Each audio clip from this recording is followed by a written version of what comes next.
लग्नानंतर होईलच प्रेम मालिकेच्या आजच्या भागाला सुरुवात करूयात. तर इथे आता जो काही कालचा कन्यादानाचा थोडासा विषय आहे तो चालू असतो.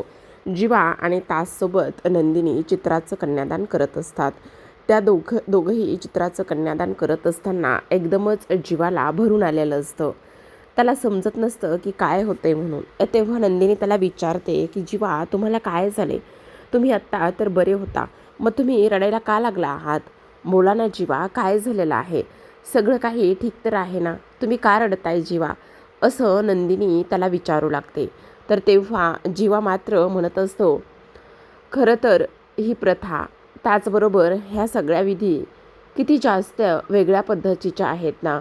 म्हणजे जो बाप आपल्या मुलीला एवढी 20-22 वर्ष तळहाताच्या फोडाप्रमाणे सांभाळतो आणि तोच बाप इथे तिचं कन्यादान करून दुसऱ्याला त्याच्या स्वतःच्या काळजाचा तुकडा असाच देऊन टाकतो. मग तिच्या आयुष्यात काय होईल? कशा पद्धतीने लोक तिचा वापर करून घेतील किंवा आणखी काही उलटापालट होईल का? ह्या सगळ्या गोष्टी किती जास्त वेगळ्या आहेत ना, असं जीवा म्हणत असतो. पण नाही, काही जरी झालं ना तरी आज इथून पुढे त्या सगळ्या पुरुषांच्या वतीने मी आज एक वचन देतो की काही जरी झालं तरीसुद्धा इथे त्यांच्याशी नीटच वागलं गेलं पाहिजे, त्यांचा आदर केला पाहिजे, त्याचबरोबर त्यांच्या सगळ्या गोष्टींची काळजी ही घेतलीच पाहिजे, असं जीवाने आता इथे बोललेलं असतं. आणि तो अक्षरशः रडत असतो. त्याला वाईट वाटत असतं त्या समध्या काही गोष्टीचं आणि त्याचमुळे आता इथे तो हे सगळं काही बोलत असतो. तर आता इकडे तो प्रीतमला म्हणत असतो, हे बघ प्रीतम, तुला असं वाटू देऊ नकोस की चित्रा एकटी आहे. तिला आई वडील नाहीत आणि ती एकटी आहे. ही गोष्ट तू डोक्यातून काढून टाक. कारण हा भाऊ आजपासून तिचा आहे आणि ती चित्राची आहे. त्यामुळे काही जरी झालं तरीसुद्धा इथून पुढे माझ्या बहिणीची काळजी घ्यायची. त्याचबरोबर तिला कसलाही त्रास जर झाला ना तर गाठ मात्र माझ्याशी आहे. तेव्हा नंदिनीला फार जास्त आनंद झालेला असतो आणि ती जीवाकडे पाहतच असते. कारण आज जीवाने ह्या ज्या काही गोष्टी बोलल्यात ना, त्यामुळे त्याला जो आनंद झालेला आहे तो आनंद गगनात मावत नसतो. ती विचार करू लागते की खरंच जीवा किती वेगळ्या आहेत. त्याचबरोबर ह्या सगळ्या गोष्टी आज इथे जीवाने बोलल्यात आणि त्याचबरोबर ह्या सगळं काही अशा पद्धतीने झाले, ह्या सगळ्या गोष्टीमध्ये किती आनंद आहे असं आता इकडे ती बोलू लागते. त्याचसोबत इकडे जीवाने प्रॉमिस केलेलं असतं की काही जरी झालं तरीसुद्धा इथे मी चित्राच्या पाठीमागे खंबीरपणा उभं असणार आहे, असं सुद्धा इथे आता त्याने सांगितलेलं असतं. त्याचसोबत ह्या सगळ्या काही गोष्टी इथे झाल्यानंतर दुसऱ्या बाजूला आपण पाहतो की जो काही पार्थ आहे, पार्थ लॅपटॉप घेऊन बसलेला असतो आणि पार्थ लॅपटॉप घेऊन बसल्यानंतर त्या दिवशीचं ते सगळं त्याला आठवू लागतं. आणि त्याचबरोबर आत्ता काही वेळापूर्वी काव्याला घास भरवत असतानासुद्धा त्याला त्या सगळ्या गोष्टी आठवू लागतात. त्या सगळ्या काही गोष्टी आठवू लागत असताना आता इकडे पार्थच्या मनावर हसू आलेलं असतं. त्यानंतर पुन्हा त्या ड्रावरमधला तो पेनड्राईव्ह घेतो आणि पेनड्राईव्हचं सत्य आणि त्या सगळ्या गोष्टी आता इथे पार्थला इथे जाणून घ्यायच्या असतात. त्याचमुळे तो समीरला कॉल करतो. आता समीरला कॉल केल्यानंतर तो म्हणत असतो, हे बस समीर, आता मी तुला जो काही पेनड्राईव्ह देणार आहे त्या पेनड्राईव्हमधला मला सगळी काही इन्फॉर्मेशन हवी आहे. सगळी काही माहिती जोपर्यंत तू मला देत नाहीस तोपर्यंत मला शांत बसायचं नाही. त्यावर तिकडून समीर म्हणत असतो, साहेब तुम्ही अजिबात काळजी करू नका. मी जे काही माझ्या हाती लागेल त्या सगळ्या गोष्टी मी तुम्हाला देण्याचा प्रयत्न करेल. तेव्हा पार्थ तो पेनड्राईव्ह हातामध्ये घेतो आणि त्याचबरोबर जीवा आणि काव्याचे त्याला ते फोटो सगळे काही आठवू लागतात. तर आता सगळ्यात महत्त्वाची आणि इंटरेस्टिंग अशी गोष्ट म्हणजे की आज जीवा इथे नाही आहे, त्याच गोष्टीचा आपला जो काही गुड्डू आहे तो इथे आनंद घेत असतो. आणि गुड्डू आनंद घेत असताना आता मस्त दारूची पार्टी करत असतो. आता दारूची पार्टी करत असताना विचार करतो की नाही नाही नाही नाही, काही जरी झालं ना तरीसुद्धा दारूची पार्टी ही केलीच पाहिजे. म्हणजे कसं आहे ना की आता इथे जो काही जीवा भैया आहे ना, जीवा भैया तो नाही आहे इथे. मग थोडीशी दारूची पार्टी तो जमतच पाहिजे ना. म्हणजे इथे काय आहे ना, इकडे जो काही जीवाभैया आहे ना तो असल्यावर हे सगळं काही करायला जमत नाही. मग असू दे, आता थोडीशी मजा आणि मस्ती ह्या सगळ्या काही गोष्टी मी इथे करूनच घेतो, असं सुद्धा आता इकडे जीवा बोलत असतो. आता इकडे तेवढ्यात जीवाचा फोन आलेला असतो. कन्यादान वगैरे ह्या सगळ्या गोष्टी आटपून झाल्यानंतर जीवाने फोन केलेला असतो आणि इकडे लगेचच जीवा म्हणत असतो, गुड्डू काय करतोयस? मी सांगितलेल्या सगळ्या गोष्टी तू व्यवस्थित करतोयस ना? म्हणजे आज तू कसलीही माती खाणार नाही आहेस ना? तेव्हा गुड्डू म्हणत असतो, नाही नाही नाही नाही, अजिबात माती खाणार नाही आहे. काय चाललंय गुड्डू तुझं? अरे वांग्या, तू दारू प्यायलायस? दारू म्हणजे तुझा तो दारू प्यायलेला वास जो आहे ना तो इथंपर्यंत येतोय. जरा तरी जर आज माती खाल्लीस ना तर गाठ माझ्याशी आहे. तू आज जराही हे केलंस ना तर मग मात्र बघ मी काय करतोय आणि काय नाही ते. आज तू माती खायची नाही आहे, समजलं? तेवढ्यातच नंदिनी जीवाला आवाज देत असते. तेव्हा गुड्डू म्हणत असतो, नहीं जीवा भैया, नहीं नहीं, हम आज बिलकुल भी माती नहीं खाएंगे. तेवढ्यातच नंदिनी तो शब्द ऐकलेला असतो. नंदिनी येते आणि म्हणत असते, काय कोणाशी बोलत आहात? कोणाला सांगत आहात आणि कोणी माती खाल्लेली आहे? तेव्हा आता तुम्ही कसला प्लॅन करत आहात? तेव्हा जीवा म्हणत असतो, नाही ग नंदिनी, काही नाही तसं. तुला असं का वाटतंय? तेवढ्यातच इकडे आता जो काही गुड्डू आहे तो गुड्डू ती दारूची बॉटल भरलेली जाग्यावर ठेवून देत असतो. कारण जीवाने सांगितलेलं असतं की आपला जो काही प्लॅन आहे ना तो प्लॅन आपल्याला इथे रेडी करायचा आहे आणि त्याचमुळे त्याने ह्या सगळ्या गोष्टी सांगितलेल्या असतात. आता इकडे गुड्डू तर कामाला लागलेला असतो. गुड्डू कामाला लागल्यानंतर इकडे आपण पाहतो की नंदिनी म्हणत असते, चला आपल्याला जायचं का आता घरी? कसं आहे, फार उशीर झाला आहे. जास्त उशिरा इथे थांबलो तर उगाचच प्रॉब्लेम नको व्हायला. तेव्हा लगेच आता जीवा म्हणत असतो, हो हो जाऊयात ना, निघूयात. झाल्यात ना सगळ्या विधी वगैरे हे सगळं काही करून. तेव्हा नंदिनी म्हणत असते, हो तर सगळं काही झालेलं आहे आणि त्याचबरोबर आपण आता निघणारसुद्धा आहोत. तेव्हा इकडे जीवा, तुम्हाला एक गोष्ट सांगू का? खरं म्हणजे तर एक गोष्ट मला तुम्हाला सांगायची आहे जीवा. तेव्हा लगेच आता इकडे जीवा म्हणत असतो, कोणती आणि कसली गोष्ट तुला मला सांगायची आहे? त्यावर नंदिनी म्हणत असते, खरं तर जीवा मनापासून थँक्यू बरं का. तेव्हा जीवा म्हणत असतो, अगं वेडी आहेस का? उलट मीच तुला थँक्यू म्हणायला हवं.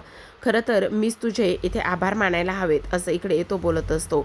तेव्हा नंदिनी म्हणत असते, नाही उलट मीच तुमचे आभार मानते. कारण इथे तुम्ही मला आणलं आहे आणि त्याचबरोबर माझ्यासोबत आला आहात, त्यामुळे खरंच तुमचे अगदी मनापासून आभार, असं नंदिनी बोलत असते. तेव्हा खरं तर मला तुम्हाला काहीतरी सांगायचं आहे. हां बोल ना. पण त्यावर लगेच आता नंदिनी म्हणत असते, नाही नाही असू दे, काही नाही. अगं काय करतेस असं, बोल ना. पण नंदिनी काहीच बोलत नाही आणि तेव्हा दोघेही जण तिथून निघून जातात. आता दुसऱ्या बाजूला आपण पाहतो तर काय, दुसऱ्या बाजूला इकडे जो काही पार्थ आहे तो पार्थ आता एका ठिकाणी बसलेला असतो आणि तेव्हा तो विचार करू लागतो की नाही, ह्या ज्या काही सगळ्या गोष्टी आहेत ना त्या अशा पद्धतीने ते होता कामा नये. म्हणजे खरं तर इथे कव्याचा जो काही भूतकाळ आहे तो मला ऐकलाच पाहिजे, जाणून घेतलाच पाहिजे. एकदा का काव्याचा भूतकाळ, त्याचबरोबर जीवा आणि तिचं नातं आपण हे सगळं काही ऐकून घेतलं ना तर मग खऱ्या अर्थाने सार्थकी लागेल, खऱ्या अर्थाने सगळं काही व्यवस्थित होईल, असं सुद्धा आता इकडे तो बोलू लागलेला असतो. तेव्हा काव्याला शोधत शोधत निघालेला असतो. तर आता इकडे दुसऱ्या बाजूला आपण पाहतो की जे काही जीवा आणि त्याचबरोबर नंदिनी हे दोघेही जण घरी आलेले असतात. आता दोघेही जण घरी आल्यानंतर इथे जीवा नंदिनीचे डोळे बंद करून तिला सरप्राईज देत असतो.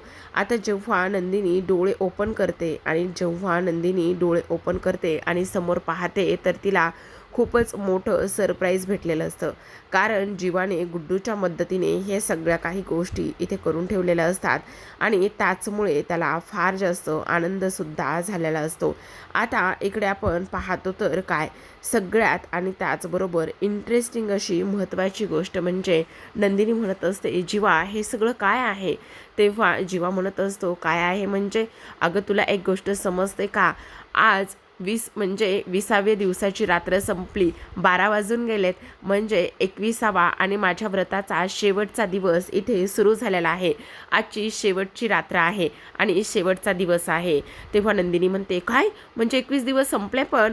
तेव्हा लगेच आता जीवा म्हणत असतो, हो 21 दिवस संपले आहेत, पण तुला जर आणखी माझे काही दिवस वाढून हवे असले तर तसं सांग, मी ते करायला तयार आहे. तेव्हा नंदिनी त्याच्याकडे रागानेच पाहते आणि म्हणत असते, खरं तर ही बैठक. तेव्हा लगेच जीवा म्हणत असतो, अरे वा वा वा वा बैठक वगैरे. आणि गुड्डूने एका फुलाने मस्त असं जीवांदनिनी असं सुंदर असं नावसुद्धा ते काढलेलं असतं. आणि तेव्हा ते सुद्धा इकडे नंदिनी पाहते आणि तिला मात्र फारच आनंद होत असतो ह्या सगळ्या काही गोष्टी केल्यामुळे. आता इकडे ती सगळी काही ती भारतीय बैठक, त्या सगळ्या गोष्टी ती पाहते आणि ते सगळं काही पाहिल्यानंतर ती म्हणत असते, खरं तर हे तुम्ही केलेलं आहे. तेव्हा जीवा म्हणत असतो, हो तर तुला आवडलं की नाही ते महत्त्वाचं आहे, ते तू सांग बरं. तेव्हा नंदिनी म्हणते, खरं तर फार आवडलं आहे, पण जीवा आता मला घरी जायला पाहिजे. का? अहो असं काय करताय? बघा ना 12 वाजलेले आहेत आणि 12 वाजलेत, मग उगाचच बाबांना वगैरे ह्या सगळ्या गोष्टी नाही आवडायच्या. तेव्हा हे सगळं काही बोलल्यानंतर जीवा हसायलाच लागलेला असतो. आता जीवा हसत असताना एक सगळ्यात महत्त्वाची गोष्ट म्हणजे की लगेचच तो नंदिनीसमोर हात पुढे करतो आणि तिचा हात हातामध्ये घेऊन तिथून तो जात असतो. आता इकडे लग्नानंतर होईलच प्रेम मालिकेचं जे काही टायटल सॉन्ग आहे ते टायटल सॉन्ग आता इथे प्ले झालेलं असतं. आणि टायटल सॉन्ग प्ले झाल्यानंतर इथे आता आपण पाहतो की कशा पद्धतीने नंदिनी आणि जीवा, त्याचबरोबर ते दोघेही जण कशा पद्धतीने पार्टी करण्यासाठी आणि हे सगळं काही एन्जॉय करण्यासाठी तयार झालेले असतात. ह्या सगळ्या काही गोष्टी इथे आता दिसून येत असतात. त्याच सोबत सगळ्यात महत्त्वाचं म्हणजे नंदिनी म्हणत असते, पण जेव्हा मला आता एवढा वेळ मी नाही थांबू शकत आहे, म्हणजे तुम्हाला एक गोष्ट सांगू का, मला आता इथून गेलं पाहिजे वगैरे हे सगळं काही ती इथे बोलत असते. आणि कसे बाबांना जर ह्या सगळ्या गोष्टी समजल्या तर त्यांना आवडणार नाही. आणि त्याहूनही सगळ्यात महत्त्वाचं म्हणजे एक गोष्ट सांगू का, हे बघा ना की आता इथे 12 वाजून गेलेत, मग इथे एवढा वेळ नाही थांबू शकत. तेवढ्यातच आता नंदिनीला थोडासा ठसका लागलेला असतो बरं का. तेव्हा जीवा म्हणत असतो, अरे ठसका लागलाय, थांब थांब मी पाणी बघतो. तेव्हा नंदिनी म्हणत असते, अहो असं काय करताय, पाणी पाहिजे ना तर ते पाणी रिक्षामध्ये वगैरे असू शकतं ना, रिक्षामध्ये बघा ना पाणी, असं इकडे आता ते बोलत असतात. तेव्हा लगेच आता जीवा म्हणत असतो, अगं रिक्षात नाही आहे पाणी, थांब मी घेऊन येतो. तेव्हा नंदिनी इथे तिथे पाहते पण पाणी काही दिसत नाही. तेव्हा जीवा पाणी आणायला जातो. आता नंदिनी रिक्षात पाणी चेक करत असते. नंदिनी रिक्षात पाणी चेक करत असताना इथे आता आपण पाहतो की तिला एक बॉटल दिसते आणि बॉटल उघडून लगेच ती पाणी प्यायला लागते. आता बॉटल उघडून पाणी प्यायला लागल्यानंतर इथे लगेचच तिला थोडासा ठसका लागतो आणि कसला तरी वास येतो. तेव्हा नंदिनी म्हणते, अरे शी शी, हे कसलं पाणी आहे आणि ह्या सगळ्या काही काय कसल्या गोष्टी आहेत, शी बाबा हे पाणी नाहीच आहे, असं ती विचार करते. तेव्हा पुन्हा एकदा ती पाण्याची बॉटल तोंडाला लावते आणि पुन्हा एकदा पाण्याची बॉटल तोंडाला लावल्यानंतर आता इकडे ती म्हणत असते, नाही नाही असू देत, असं म्हणून सगळेच पाणी इथे ती पित असते. तर आता दुसऱ्या बाजूला आपण पाहतो की काव्याची 2 दिवसातच एक्झाम आलेली असते आणि 2 दिवसातच एक्झाम आल्यानंतर इथे आता ती एका गोष्टीचा विचार करते की नाही, मला आता सगळा काही अभ्यास आणि सगळ्या काही गोष्टी व्यवस्थित इथे नोट डाऊन केल्या पाहिजेत. आणि त्याचमुळे मध्यरात्री बराच वेळ ती इथे अभ्यास करत असते.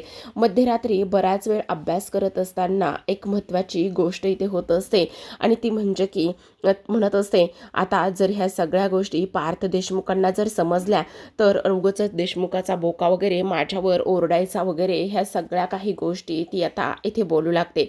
तेव्हा लगेच आता इकडे पार्थ तिला पाठीमागे दिसतो. पार्थ तिला पाठीमागे दिसल्याबरोबर आता लगेचच ती म्हणत असते, देशमुख तुम्ही इथे काय करताय. तेव्हा पार्थ उभा राहतो आणि तेव्हा ती त्याला म्हणत असते, तुम्हाला तर ना खरं 100 वर्ष आयुष्य आहे. तेव्हा लगेच आता पार्थ म्हणत असतो, 100 वर्ष आयुष्य आहे हे तर माहिती नाही आहे, पण मरणाच्या अगोदर मला तुमच्याकडून खरी एक गोष्ट ऐकायची आहे. मला तुमच्याबद्दल आणि त्याचबरोबर तुमच्या भूतकाळाबद्दल, जीवा आणि तुमच्याबद्दल सगळं काही ऐकायचं आहे, असं पार्थ म्हणत असतो. तेव्हा काव्याला आनंदच होतो. ती म्हणत असते, अच्छा फायनली एक चांगलीच गोष्ट झालेली आहे आणि ती म्हणजे की फायनली तुम्हाला इथे माझा भूतकाळ ऐकायचा आहे आणि फायनली तुम्ही माझा भूतकाळ ऐकण्यासाठी तयार झालेला आहात. ही गोष्ट माझ्यासाठी खरंच खूप छान आहे आणि खूप आनंदाची सुद्धा आहे. मग देशमुख तयार राहा तुम्ही माझा आणि त्याचबरोबर जीवाचा भूतकाळ ऐकण्यासाठी. तर इथे पार्थ तुमच्या एक गोष्ट लक्षात येते का? मी तुम्हाला प्रामाणिकपणे हा भूतकाळ सांगण्याचा जो काही प्रामाणिक निर्णय घेतलेला आहे, तो भूतकाळ मी तुम्हाला प्रामाणिकपणे सांगणार आहे आणि त्याहूनही सगळ्यात महत्त्वाची गोष्ट म्हणजे काही जरी झालं ना, तरीसुद्धा तुम्हीसुद्धा तो भूतकाळ ऐकण्यासाठी रेडी राहा. कारण मी आत्ताच इथे एक लेसन रीड करत होते आणि त्यानुसारच मला समजलं की बऱ्याच काही गोष्टी. तर आता इकडे दुसऱ्या बाजूला आपण पाहतो, जीवा पाण्याची बॉटल घेऊन आलेला असतो. जेव्हा पाण्याची बॉटल घेऊन येतो तेव्हा मात्र इथे आता जो काही जीवा आहे तो नंदिनीला आजूबाजूला शोधत असतो. नंदिनीला आजूबाजूला शोधत असताना इकडे तो म्हणत असतो, नंदिनी नंदिनी तू कुठे आहेस नंदिनी, असं शोधत असताना आता इकडे त्याला नंदिनी कुठेच दिसत नाही. तेवढ्यातच त्याच्या पायापाशी एक रिकामी बॉटल येऊन पडते आणि रिकामी बॉटल तिथे येऊन पडल्यानंतर आता इकडे तो म्हणत असतो, इथे तर पाण्याची रिकामी बॉटल आहे, नेमकं काय चाललंय आणि नेमकी ही पाण्याची बॉटल कशी आणि कशा पद्धतीने इथे आली आहे, असा इकडे आता तो विचार करू लागतो. ह्या सगळ्या काही गोष्टींचा विचार केल्यानंतर आता लगेचच इकडे नंदिनी आवाज येत असते. आता तो म्हणत असतो, गुड्ड्या तर इथे नाहीये, पण हा जो काही आवाज आहे तो गुड्डूचा आवाज असा लेडीजसारखं कसं काय झालेला आहे, म्हणजे हसण्याचा. तेव्हा नंदिनी जीवाला आवाज देत असते, ओ पसारेवाले, ओ पसारेवाले, तिकडे तुम्ही काय करताय, या इकडे, या इकडे. ओ पसारेवाले, तिकडे तुम्ही काय करताय, या इकडे. शुक शुक शुक शुक शुक शुक शुक शुक. असंच इकडे ती बोलत असते. तेव्हा आता इकडे जीवा विचार करतो, अरे इथे तर पाण्याची बॉटल नव्हती, नेमकं नंदिनीने काय प्यायलंय आणि तिला पाणी कुठे भेटलेलं आहे, असा इकडे आता ती विचार करत असते. आणि ह्या सगळ्या गोष्टींचा विचार केल्यानंतर आता आपण पाहतो की काही जरी झालं ना तरीसुद्धा सगळ्यात महत्त्वाची एक गोष्ट म्हणजे आता जी काही आपली नंदिनी आहे ती नंदिनी जीवाला आवाज देते आणि जीवाला त्या बॉटलचा वास येतो, ज्या बॉटलमध्ये इथे गुड्डूनी दारू वगैरे ह्या सगळ्या गोष्टी मिक्स करून ठेवलेल्या असतात. आणि तेव्हा ती लगेचच आता नंदिनी जीवाच्या जवळ जात असते आणि जीवा म्हणत असतो, नंदिनी तू काय प्यायलीस. तेव्हा ती म्हणत असते, हे काय पाणी प्यायले, खूप छान पाणी होतं आणि तेच पाणी मी इथं प्यायलेली आहे, असं सुद्धा आता इकडे ती बोलत असते. आता हे सगळं काही बोलल्यानंतर एक सगळ्यात महत्त्वाची गोष्ट म्हणजे आपण पाहतो की इकडे सगळ्यात आता नंदिनी जीवाच्या बाजूला बसलेली असते आणि तेव्हा जीवा आता म्हणत असतो, अगं पण इथे बसायचं आहे, हो आपल्या डार्लिंगमध्ये आपल्या रिक्षामध्ये बसलायचं आहे, चला आता आपण जाणार आहोत. कुठे जाणार आहोत आणि मला सांग. तेव्हा नंदिनी म्हणत असते, मी पॅसेंजर तुम्ही पॅसेंजर, आपण दोघंही पॅसेंजर झालेलो आहोत की नाही. मग आपण दोघंही पॅसेंजर झालेलो आहोत तर मग आता एक महत्त्वाची गोष्ट, मग चलायचे. अगं पण ते सगळं ठीक आहे, पण गाडी कोण चालवणार आहे, कोण काय करणार आहे, ही गोष्ट तुझ्या लक्षात येते की नाही, असं नंदिनी जीवा इथे नंदिनीला बोलत असतो.